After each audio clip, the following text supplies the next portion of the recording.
U.S. Commerce Secretary Howard Lutnick has pretty good reason to look concerned when asked about the impact of Trump's tariffs. Because they're patriots. I think I give tremendous credit to that judge.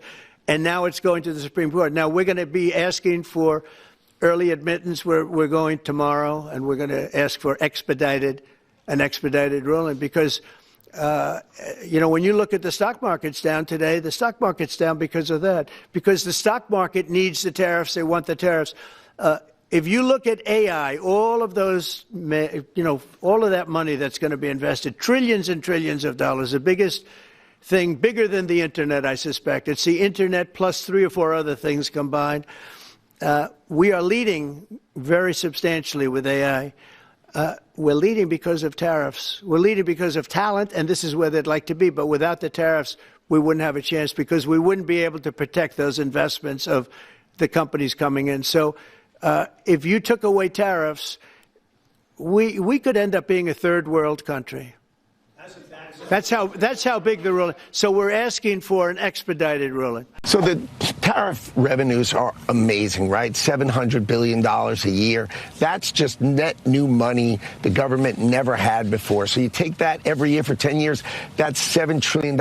And then what they're not counting is the way the president is smashing open these markets. You got every market, right? Japan, Indonesia, Vietnam, you name the deal he does, and he opens that market. That's going to have export growth, right? Never before has our ag and our industrials actually had access to these markets. We're meeting later today with the European Union. The president's goal, get those markets open for Americans to export to them. And that growth is going to pay for everything. It makes Americans richer. And, of course, our tax revenues go up the right way by Americans making more money by winning in business. They bring down their tariffs. It's not that you're not going to find a big, long, 250-page trading agreement. It's very simple. Bring down your tariffs to zero. Open the market to American exporters so that we can finally sell our agriculture overseas, finally sell our seafood overseas, finally sell our beef overseas. Our producers have Stockholm Syndrome. We've been so beaten for decades that we don't even know what it's like to sell internationally. Finally, Donald Trump is smashing open these markets. The European market won't buy our cars. Korea won't buy our cars. Japan won't buy our cars. But they sure as heck sell us cars. That is changing under Donald Trump. And that is what's so much fun about these trade deals. He's opening their markets for our ability to export. And he's got it asymmetrically. They are going to pay us to sell to us, the great American consumer. Tell me your understanding of the Trade Expansion Act.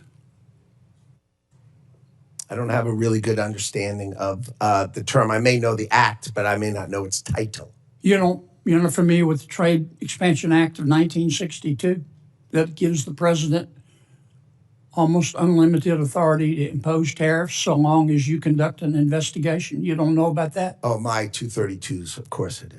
Okay. Sorry, I just didn't know the title of the plan, but of course I know. Why didn't you advise the White House instead of proceeding under other statutes? Why didn't you advise the White House to proceed under the Trade Expansion Act?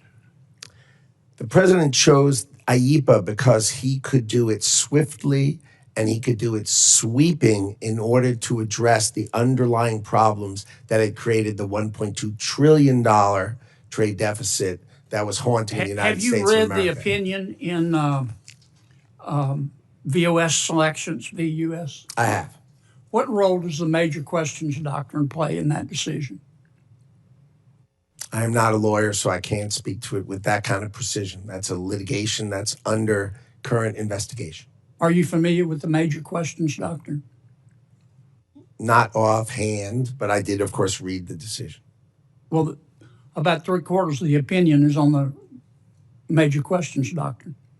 Again, I tend to not know the title. I know that the topic and the details of it, but I tend not to focus on titles. You mentioned the tariffs yesterday.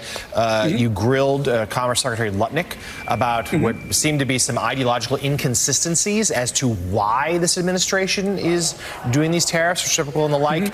Talk to us about that moment and whether, frankly, you have faith in the Commerce Secretary's ability to lead the president's tariff plan. Well, it's clear that President Trump listens to Secretary Lutnick. So I spent the time I had trying to figure out where he's coming from. And I don't understand. I asked him point blank.